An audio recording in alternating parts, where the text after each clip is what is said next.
Natalia from Mexico. We are very fortunate to have with us April Mitz, who's our new assistant city manager here in Healdsburg, who's been here since April, by coincidence, right? April is one of those underachievers who only has, a bachelor of political science, which she probably meant she meant to be an attorney originally. No? No. Then got her master's in organizational management, and then, just to go on one more, got her doctorate in public administration. April has 32 years of experience, including 15 in local government. So she comes to us with really well qualified and really is a great asset for our community and the city administration. So I'd like to welcome April. April, the floor is yours. Great, thank you. And it's nice virtually meeting everyone. And hopefully over the next couple of weeks, I can actually meet everyone in person. And definitely thank you for letting me be here. And I'm really loving working for the city of Healdsburg and definitely honored to be able to be in this position. So today, just have a couple slides that I'll review. Just want to talk a little bit about my background, and thank you, Mark, for the introduction in that.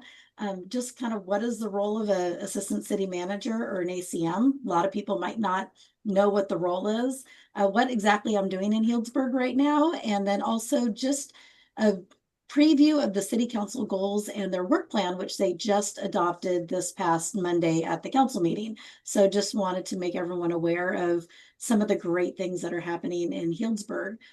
So a little bit about my background besides the technical part of my background. And ironically, I started out and when got accepted, I went to Cal Poly Pomona. Sorry, I know everyone up here is more slow. I'm a Pomona kind of gal. And I started out as an accounting major and I wanted to be a CPA. And after 2 years of taking the classes and doing accounting, I absolutely hated it. And I took one poli-sci class and I changed my mind. Had no intention of being an attorney, although business law was one of my favorite classes I took in my undergrad. But I kept gravitating back towards the finance side. I ended up working in banking for years. I ended up working at Cal State Long Beach and overseeing their cashiering department for a couple of years, and then just kind of found myself in local government. And I come from a long line of local government and just public servants. My dad worked for City of LA for 32 years, oversaw the Bureau of Street Lighting. My grandmother oversaw the clerks of the court for one of the courthouses for LA County. So born and raised in Southern California. And then my other grandma she worked for Rolling Unified School District as their baker. So as a kid, we would go to the district office and get the most amazing cookies ever. So just kind of followed in the footsteps of my family, just continued the public service and, worked my way up to Northern California about 10 and a half years ago. I moved up here and from Southern California and no turning back. I absolutely love it. I love this area. I love just the natural beauty of it and what it has to offer. And so my husband and I transplanted about 10 and a half years ago and absolutely no turning back. So it's a quick overview besides obviously the educational piece of it. So the role of an ACM, a lot of people ask, what do you do? It really does vary from city to city. It's really dependent on what the city's needs are. I know ACMs or deputy city managers and other organizations that might have departments reporting directly to them. They might just be special projects. And so here in Healdsburg, it's a hybrid of it. So right now, what I do in Healdsburg, I'm overseeing our human resources department, our information technology department, and also our central services, which central services really is everything from risk management to contracts to facilities. And so I have a great team underneath me. And then the other, as you read anybody's job description, you have your other duties as assigned. That's kind of a catch-all for the assistant city manager. So if there's any initiatives that don't quite fall under one particular department, usually the ACM is brought in to kind of bring everybody together. Let's get everyone to talk about this issue, this topic, and let's try to come to a resolution. And that's something that I absolutely love doing. So some of the things that that kind of fall in that category is the climate mobilization strategy right now, because it takes a lot of different departments to make those initiatives go forward. So that's kind of a role of an ACM.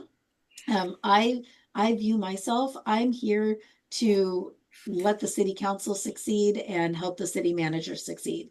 Um, I'm I'm never one that I don't want to take the credit for anything. I want to make sure it's a team effort. And so that's part of my management philosophy. And I just like to make everyone work well together. And like I like to see initiatives go forward and I like to see things succeed. And there's a lot of momentum here in Healdsburg. And that's something that I absolutely love is the momentum. So with that, I will pause really quickly before I jump into council goals and work plan. Does anybody have any specific questions? Anybody with questions out there? Although I do like the idea that it's amazing how much can get done if nobody worries about who gets the credit for it. That's a good one, April. That and having a strong financial background, especially these days, right? Yeah.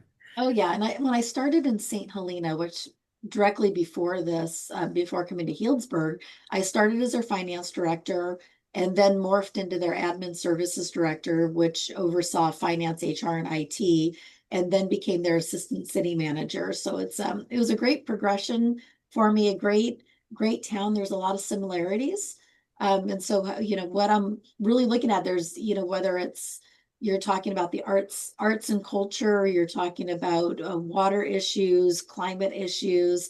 There's so many different things at play. And then also being a big tourist, a tourism hub and some of the things that are changing with tourism right now, especially with the wine industry.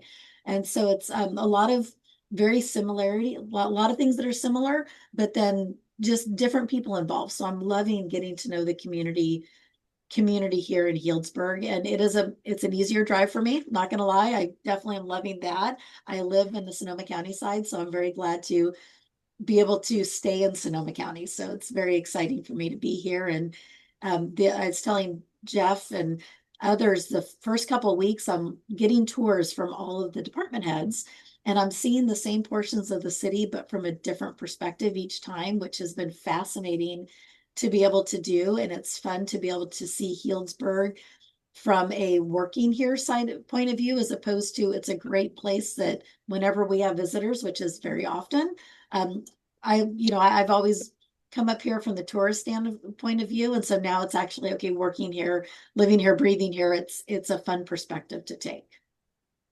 All right. Anybody? April, I have one question, Mark. Okay. Are there any specific initiatives for the business community that you've been given immediately that we should want to partner on with you? Yeah. So one of them is actually one of the brand new city council goals oh, thank you, Talia, for that lovely You're background. welcome, April. I just wanted to help you out because you love tourism. I love it. I love it. One of the things is looking at like an economic roundtable. And that's one of the things in the city council's recently adopted goals and work plan. A brand new item on their work plan is to just really look at it, have an economic forum. We don't know what it's going to look like yet, but I know that we will Okay. be wrapping the chamber in on that, as well as other members of the business community, just to really look at what's happening, what are the trends that are happening, where do we need to be proactive on things, where are things that we're already maybe behind being reactive, and what are things that we can look at to make sure that we succeed as a whole here in St. And oh, my faux pas there in Healdsburg, not St. Helena. Okay, great. Yeah, I know we talked about that a little when we met, and I do think that would be good for us to have something very specific to Healdsburg and less on Sonoma County. Yeah. Say, Chris, I see your hand raised. Hmm. Yeah, thanks, April. It's been great to get to know you a little bit as getting started, and we're really excited to be working with you. I want to ask a question that I kind of know the answer to, but I think it's worth asking for the group. Your predecessor, Andrew, in full or in part, oversaw the creation of a handful of important planning efforts from the city. They include the climate mobilization strategy, our diversity, equity, inclusion plan, but also the arts culture master plan can come under this umbrella, and to some degree the housing element. And so those are big planning documents that we have in our recent past. And a lot of people got to know your predecessor, Andrew, as someone who worked with the community on those. And I'm just wondering how you see your role with the continuation of those plans, the implementation of those plans, and if we can expect any changes or anything along those lines regarding those initiatives.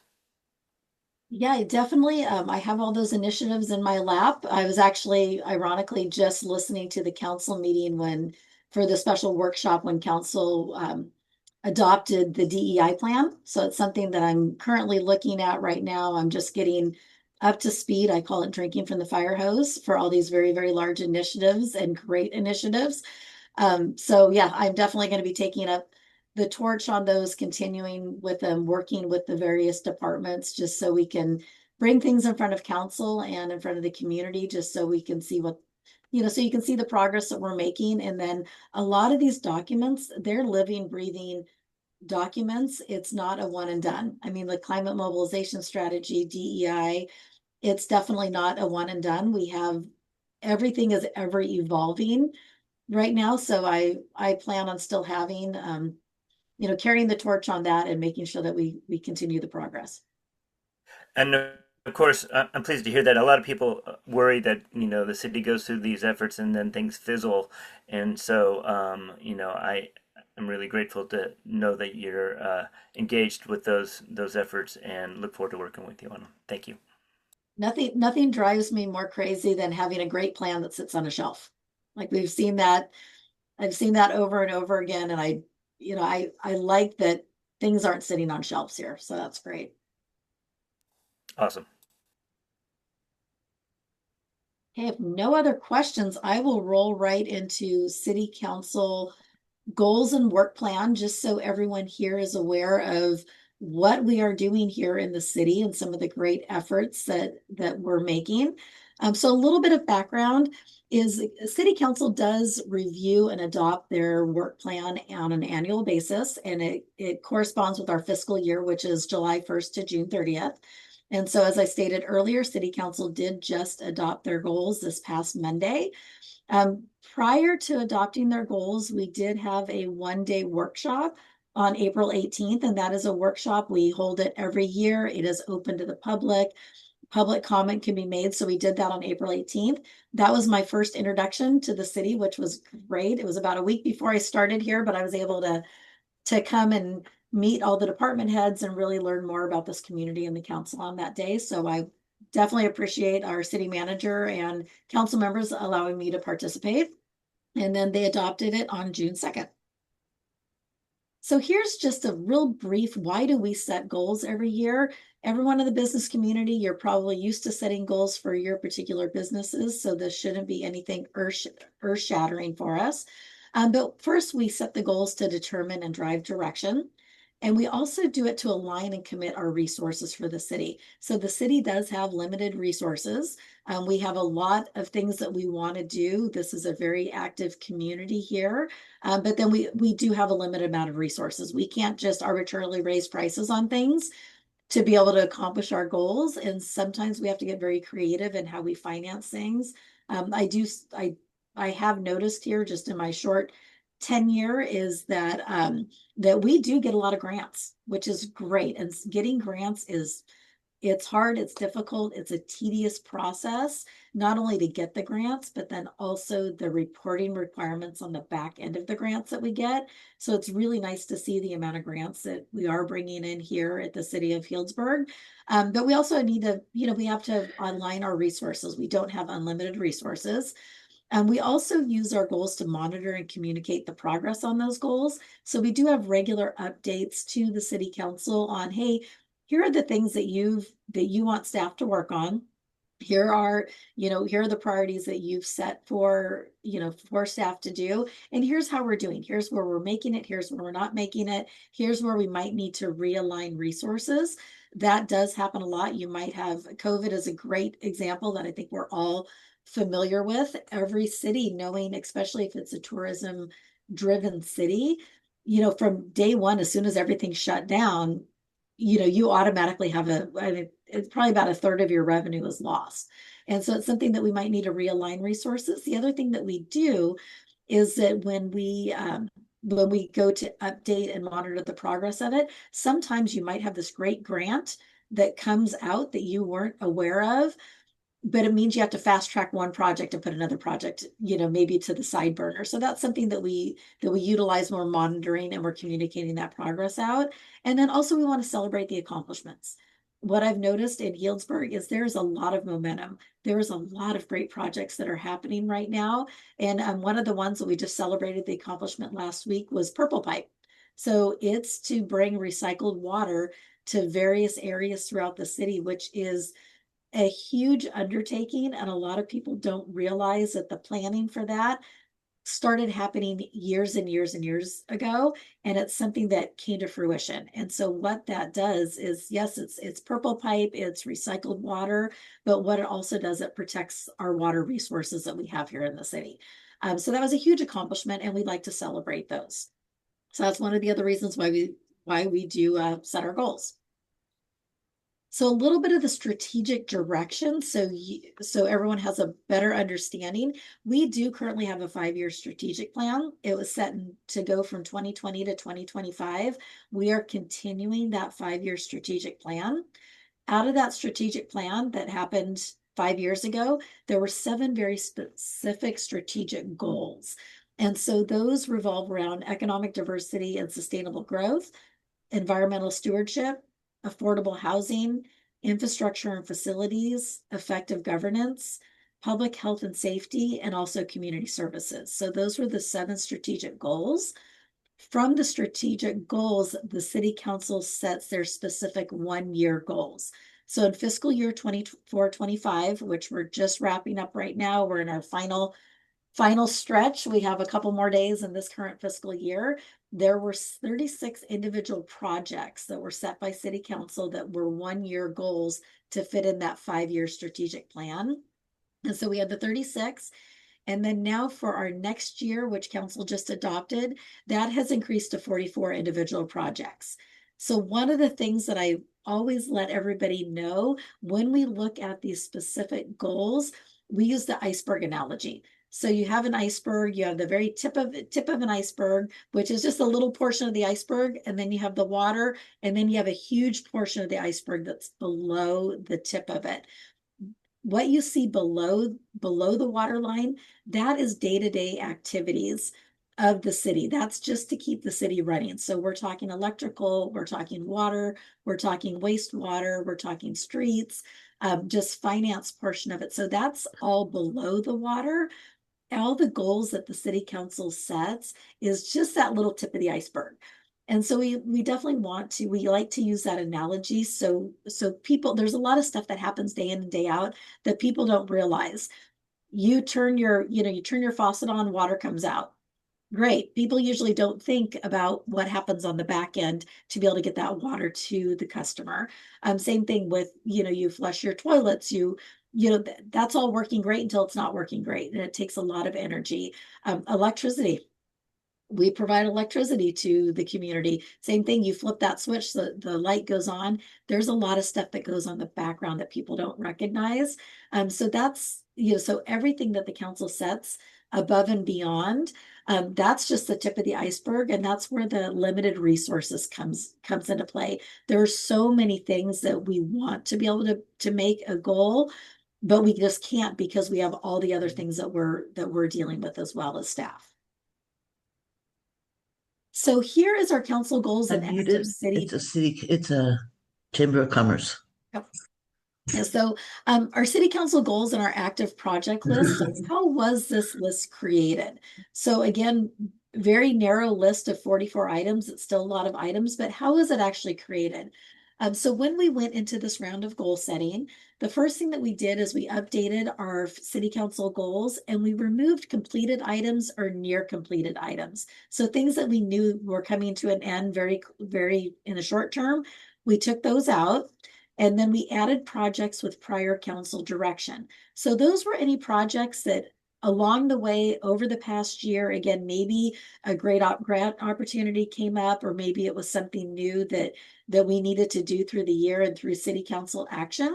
It got added to the list, so we put that on the list. We also added emerging opportunities and evolving community or organizational needs. So again, this is a living, breathing document. It's not a stagnant document. It's not we're just checking things off the list. As opportunities or organizational changes, are happening, or the community has other needs, things get added to that list. And that's usually on a staffing level that we need to take care of this, so it rises up. We also added anything that has new requirements, regulations by outside organizations. So there's a lot of regulatory things that we as a city work with, and some of those regulatory items dictate what is put on our goals and the staff's work plan. And then finally, council member proposals. When we did this goal setting, we actually did hire a consultant that came in there. It's an organization called MRG, a lot municipal government resources, a lot of government experience. So what they came in and they had individual meetings with council members. It's like, what are your goals? What are things that you want to see happening in the city? So all of those things were taken into consideration. When we got together on the 18th, we talked about all of those, and it was really, it was a good process. Your council that you have here in Healdsburg is amazing. They love this community, they care about this community, and they want to see what's best for the community.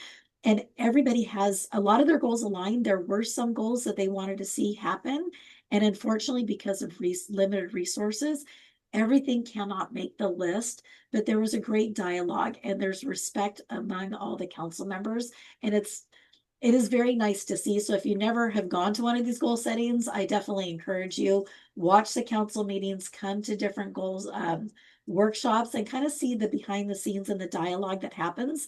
And the goals that make the list, they're not easy to make the list sometimes, because you do have to have that dialogue, and some council members, some things that they proposed might not make it, but that's okay. Once we have the list, it's solidarity and we move forward with it, and it's great. And it really does help direct staff and let staff to have a focus to be able to get our work plan together for the next year. And kind of the final slide that I have, and I don't expect you to read all this, it's going to be available online. If you look at last week's meeting, you can see it in detail. But here you'll see across the top, you have the 7 different areas. So those are your strategic priorities. And underneath it, that is a specific goal linked to that priority. And again, I won't get into details on them. I won't read every one of them. I just wanted to make you aware of what this document looks like. And this is what we're calling our dashboard for fiscal year 25-26. You'll also see several items in red that are asterisked, where it's directly from our climate mobilization strategy. So those are definitely things that we want to highlight as being part of that larger strategy of how do we actually meet these climate goals that we have, that a lot of them are directed by the state. And then what Healdsburg has done for the climate mobilization strategy, Healdsburg's really kind of gone above and beyond what I've seen in other communities and other organizations, which is fantastic. So with that, again, it's a really brief overview of what we're doing in the city. What are the big things coming our way? And I'd be happy to answer any questions. Obviously, our city manager is here to answer any questions, and we have a couple council members here that can answer questions. I'm throwing you out there as well. All right. Anybody have questions out there for April or Chris or David? If not, we're going to eventually be going to, are we going to Chris or David? I see Evelyn's not there. Dave? I believe we're going to Jeff on this one. Jeff? to Okay, great. Fill in Well, with the update for the mayor. Okay, before we go there, we want to thank April for your presentation. That was wonderful and very informative. It's always good to hear everything's going along just as it should at City Hall, of course, even if we don't go down there to check it all the time. And we appreciate you and Jeff and of course the City Council people and all the work that you do for us. Well, thank you. Thank you for having me. And again, I would love to meet everyone. Shoot me an email. I'm getting to know all the local places and there's no shortage of coffee here and I love it. Great. Well, thank you very much. All right, Jeff, you got Thanks. an update? Yeah, I'd be happy to provide a quick update. The mayor is on vacation this week, so she asked me to fill in. But as April noted, the whole team can help and jump in if there's any questions. I'll just do a quick add-on to April's presentation and say what hopefully is obvious is that we're excited and very lucky to have her here. Um, I don't know if this is true every day, but I was told a long time ago the assistant city manager is the best job in any city. You essentially run the city without dealing with some of the kind of, I was going to say nonsense, and that's not the right word, but some of the stuff that kind of the fires that pop up a lot, which aren't the kind of things you'll look back in a year and say, well, wow, that was very important. But the stuff that kind of has to get dealt with, that kind of comes up, and so some of those fall to me.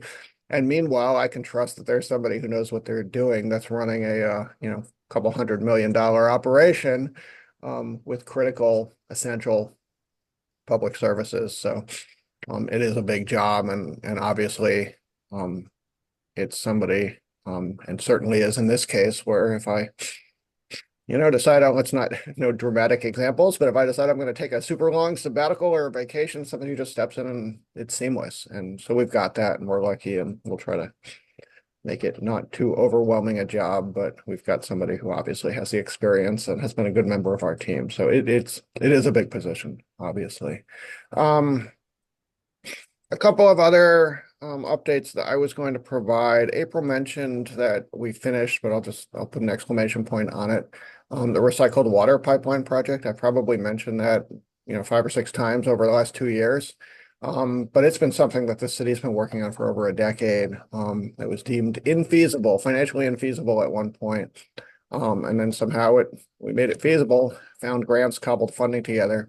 The council last week celebrated turning that thing on. So you'll see pictures kicking around of the pipe is really purple out in Georgie Park, and it's on and it's watering public facilities right now. And that's recycled water that otherwise would be potable water that would, in times of, we're not in a drought right now, but we will be. And in times of shortage, it would be potable water that was kind of, we'd have to make hard decisions about, do we water our public facilities? Or do we conserve it for drinking water? And we won't have to make those decisions for our biggest facilities. So we mention it a lot, but I just don't want to lose that. It's truly more than a decade of planning, and it's in and it's on, and we'd love to expand it, and we will at some point, but it's covering 27 million gallons of water use every year. So a pretty big deal. It'll make us that much more resilient to future droughts, even though there's more work to do there. Couple other big events that happened since the last time we were here. We had a naming ceremony for the community center. I don't know if everybody saw this. This actually came out of a process to name the new park up at Saggio Hills that has around here been called Montage Park for the last 5 years. It doesn't exist yet, but of course we will be building a park up there. And with all love for our friends at Montage, I don't know that we need to give a free corporate name to a public city-owned community park. So that's been sort of shorthand, and the city went through a pretty extensive process to solicit naming ideas for that park. And two really got the bulk of the focus toward the end of that process. And one is what the park was named, which is for Laura Fish Summersall, who was an indigenous Wapo and Pomo woman, a linguist, one of the last to speak their languages, a famous basket weaver. A big part of keeping that culture alive. And so that's who the park was named after. But in that process, the other name that received a lot of consideration was Abel de Luna, who, as many of you probably know, was a council member and mayor, and was the first Latino mayor in Healdsburg's history. I think that's 1979. So a long time ago. I think he was one of the youngest mayors too, because he is still, I assure you, vibrant and kicking and very, very active. I think the whole city hall then, because I was there and Yeah. my wife was city clerk right around there. Everybody was like 30. I mean, not 31, 30. Wow. It was an interesting time. I bet. Well, we're all over, older, many of us are older than that right now. Um, but his name came up a lot during that process, and ultimately the city council elected to name the park after Laura Fish Summersall and the community center, which wasn't named after anybody, for former Mayor De Luna. That was done several months ago, and I suspect you'd all heard about that, but we had a handful of weeks ago a celebration to unveil a new sign there. And the De Luna family and former Mayor De Luna were there. Dolores Huerta, a legend in civil rights and labor rights in California, attended. Speaking of people who are doing well, I think she's 95 and was certainly vibrant. Lots of former and current elected officials from all over the county were there. So it was pretty exciting and interesting to see the interest generated. So the sign is up, the community center is renamed, and it was a really neat just gathering of a couple generations of Healdsburg leadership. One other thing I wanted to touch on a little bit, the question I get the most right now is what's going on with federal funding. You can't read the paper these days without seeing something about threats to federal funding for local governments. And my answer has for a while been we're just really not sure. And it's come home a little more than that in the last few weeks. We have officially seen at least one negative funding impact at this point. I talked about recycled water. We have another really big water resiliency project, which is an aquifer storage and recovery wells program. This is actually the ability to take water out of the aquifer, it's not the Russian River, but going all the way down to the aquifer. When you need it, and to put water back in when you don't. So it's essentially a water storage solution. We worked hard to obtain funding from that. It was funded by FEMA in what they called the BRIC program, was a building resilient infrastructure in communities. The grant was approved. We did the design. We went out to bid. We had bids that were favorable, and the FEMA BRIC program was terminated. So we had to make a difficult decision to reject the construction bids for phase one of that project. We are not giving up on the project. We are pursuing other grants. But they're federal grants, and we'll see if those programs survive. And even if you get the federal grants, it takes from an award to being able to do anything, it generally takes about 2 years. So we have suffered our first impact from some of the federal funding decisions that are going on at this point. It was not a decision specific to anything Healdsburg has done. It was a funding program that was just plain wiped off the map in its entirety. But there's a lot of moving parts here. We're watching it carefully. I'm often asked also, how much money do we have at stake? And I wish I could give a really clean answer to that. But we often have future grants in the hopper, and we don't know if we'll get them or not. And a lot of our transportation money, we've gotten a ton, April is right. We've gotten a ton of money in the last few years for transportation projects. Grove Street, Healdsburg Avenue, most of our money for March Avenue, which we'll do this year, is local, but not all of it. But that money tends to flow from the feds to regional transportation authorities like MTC, to county transportation authorities, Sonoma County Transportation Authority, SCTA. And it gets a little messy when you start unraveling that chain and trying to determine which pieces might be on the chopping block and which pieces aren't. So we're tracking it pretty closely, but there sure isn't one number I could give you. I could give you lots of little anecdotes about where we might be okay. And there might be some risk, but I do just want to convey that we're thinking about it. We're watching it as closely as we can.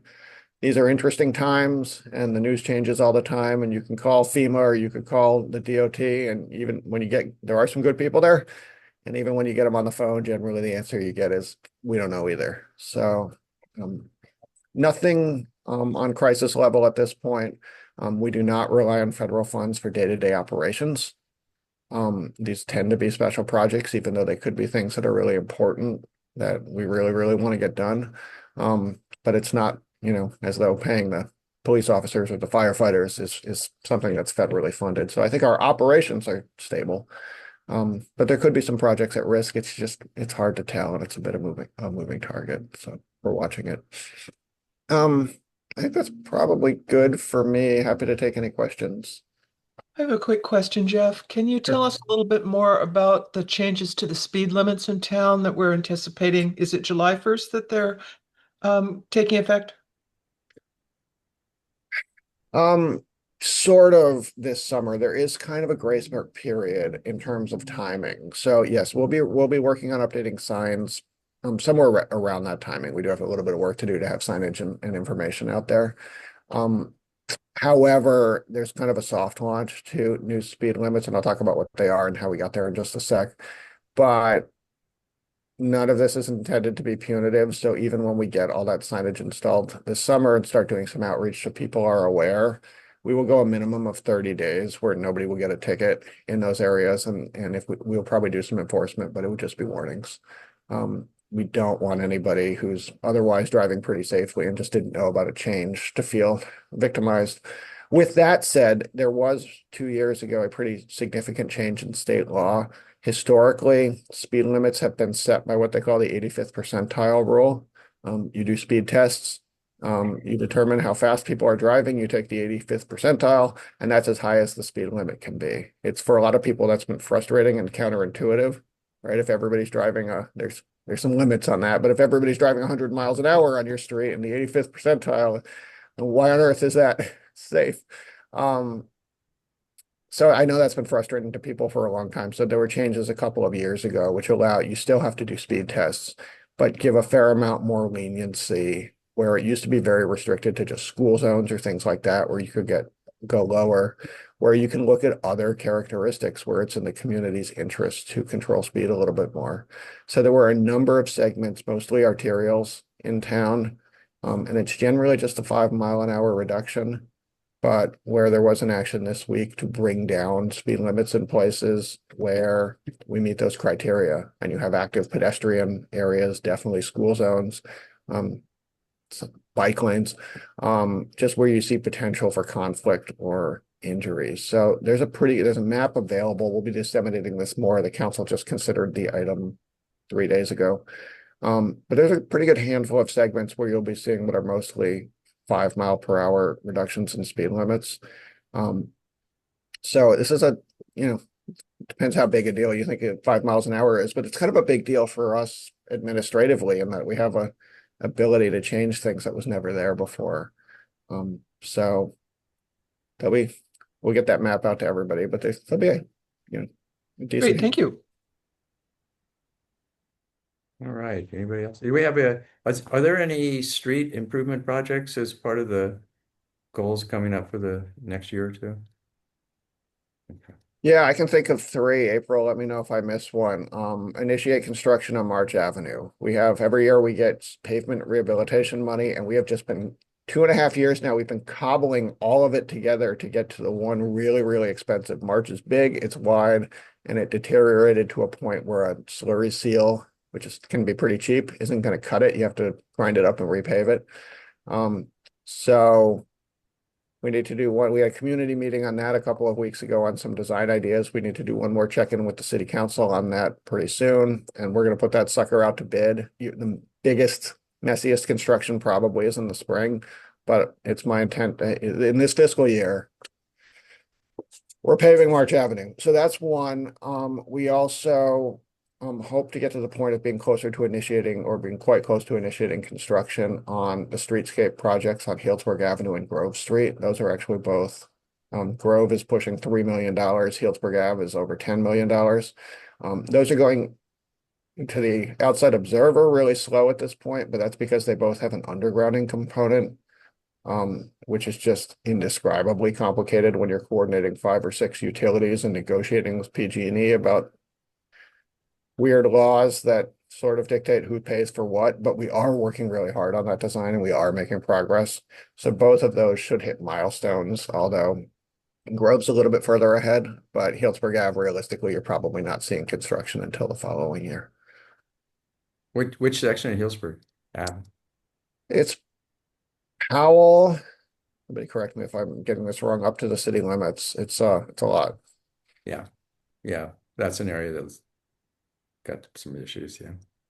Well, that's great. And that's not just paving. That's a streetscape project where we'll have fewer, it's kind of built like a highway right now.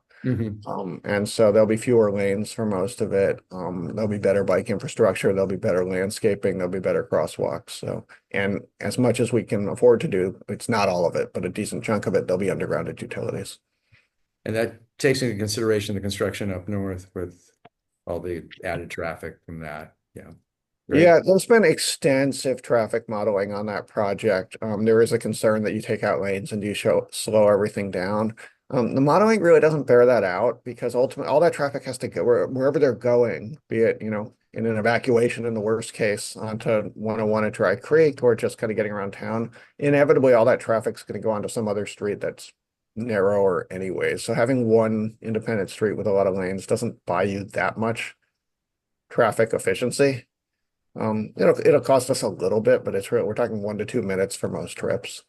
But we know that's one of the concerns out there that we need to be responsive to. Yeah. Hey, Mark, I wanted to add that another one that's on our radar, just in the context of everything, is roundabouts at Dry Creek on either side of 101 to Mhm. kind of help things flow there. So that's not an immediate thing, but that's on our radar that we're working on. So there's a lot that, I always like to say that the seeds have been planted. You just can't see them yet, but things will be happening on just, Jeff mentioned 3 streets that we'll start to see in the next year with activity going on. But right behind that is there's some other additional improvements as well. Yeah. I got to commend the city and Jeff. I mean, you guys, just like that reclaimed water project, it's one of those things you got to plan way before there's a problem or a need. And and the city's done a really nice job all along. Very good. Much appreciated. Okay. Anybody else have any questions? I don't have a question, but I do have kind of an announcement from the chamber side of things. We do Great. have 2 events this month. The first will be our Healdsburg Young Professionals event up at the Robert Young Estate Winery on June 18th. It's a Wednesday from 5 to 7. If you have any young professionals in your network, at your work, please feel free to send them up. It's a free event, and we are excited to kind of get everyone together.